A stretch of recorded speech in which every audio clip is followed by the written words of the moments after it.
সফল হতো না। সারাদিন নারীবাদ করেন। আজ পর্যন্ত গত 100 দিনে একটা প্রোগ্রাম কেউ করে নাই যেখানে শুধু নারী শহীদদেরকে নিয়ে একটা অনুষ্ঠান আয়োজন করা হবে। লজ্জা আমাদের জন্য। আমাদের মেয়েরা কিভাবে আহত হয়েছে। এখানে আজকে সকাল আছে ঢাকা বিশ্ববিদ্যালয়ের রোকেয়া হলে ইনকিলাব মঞ্চে কাজ করে এই অনুষ্ঠানের সম্মানে আজকে ফটোগ্রাফি করছে এখানে নিজের থেকে।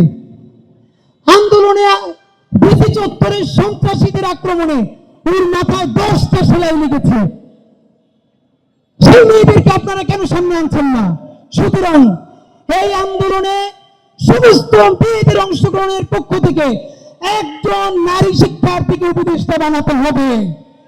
সুতরাং আমি সামারি বলছি, মাদ্রাসা শিক্ষার্থীদের পক্ষ থেকে একজন, প্রাইভেট বিশ্ববিদ্যালয়ের পক্ষ থেকে একজন, শহীদ পরিবারের পক্ষ থেকে 2 জন এবং নারী শিক্ষার্থীদের পক্ষ থেকে একজন যদি অতি দ্রুত উপদেষ্টা পরিষদে যুক্তকরণ না হয়, অতি দ্রুত আমরা আমাদের মায়েদেরকে নিয়ে, আহত যোদ্ধাদেরকে নিয়ে আমরা যমুনার সামনে গিয়ে অবস্থান গ্রহণ করব।